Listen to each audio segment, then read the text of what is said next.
Welcome to சாப்பிட வாங்க. இன்றைக்கி குக்கிங்கில் நம்ம பார்க்க போகிறது முட்டை முருங்கைக்கீரை பொரியல். கீரை அப்படின்னாவே குழந்தைங்க ரொம்ப அடம் பண்ணுவாங்க சாப்பிட்றதுக்கு. அதுவும் முருங்கைக்கீரையில் நிறையவே அயன் கண்டென்ட் இருக்குது. நாம் குழந்தைங்கள சாப்பிட வைக்கிறது ரொம்பவே கஷ்டம். ஸோ இந்த மாதிரி செஞ்சு கொடுக்கும்போது குழந்தைங்க சமத்தாக சாப்பிட்டுப்பாங்க. வீடியோ ஸ்கிப் பண்ணாமல் கடைசி வரைக்கும் பாருங்கள். தொடர்ந்து நம்மளோட வீடியோஸ் பார்க்கணுன்னா நம்மளோட சேனல் சப்ஸ்கிரைப் பண்ணுங்கள். அதுக்கு பக்கத்தில் இருக்கிற பெல் ஐக்கான் கிளிக் பண்ணுங்கள்.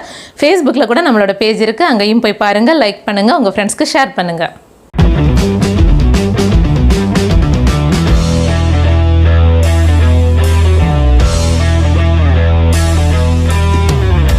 ரெண்டு கைப்பிடி அளவுக்கு முருங்கைக்கீரை எடுத்திருக்கேன்.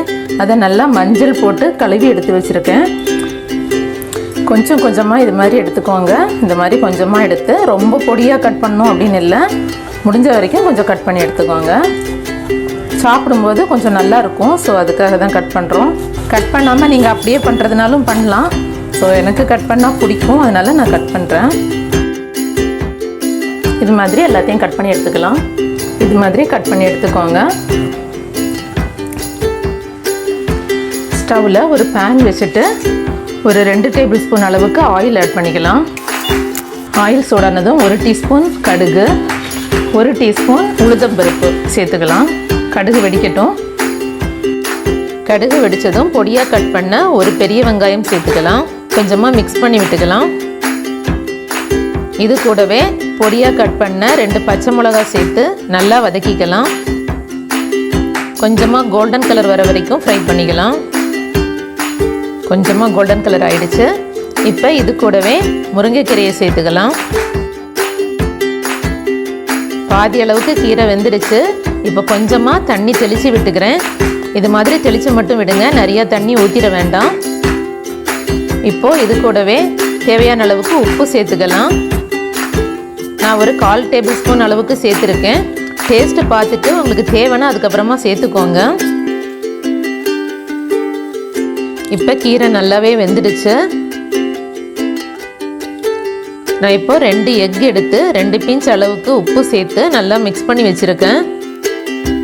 இப்போ இதை முருங்கைக்கீரையில் சேர்த்துக்கலாம். உடனே கிளறி விட வேண்டாம். ஒரு 30 செகண்ட் விட்டுட்டு அதுக்கப்புறமா கிளறி விடலாம். இப்போ இதை நல்லா மிக்ஸ் பண்ணி விட்டுக்கலாம். 2 எக் தான் போடணும் அப்படின்னு இல்லை, எக்ஸ்ட்ரா வேணும்னாலும் சேர்த்துக்கலாம். ரொம்ப டேஸ்டியாக இருக்கும்.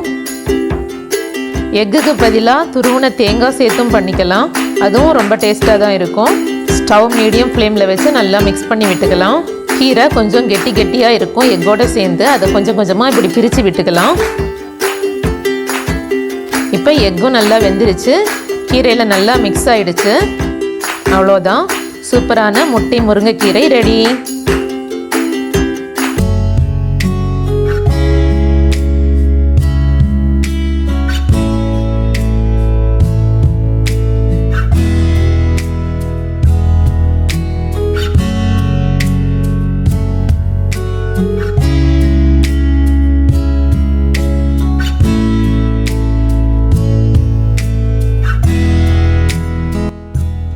சூப்பரான முட்டை முருங்கைக்கீரை பொரியல் ரெடி ஆயிடுச்சு. இது மாதிரி நீங்களும் வீட்டில் ட்ரை பண்ணுங்கள். எப்படி இருக்குன்னு கமெண்ட்ஸில் சொல்லுங்கள்.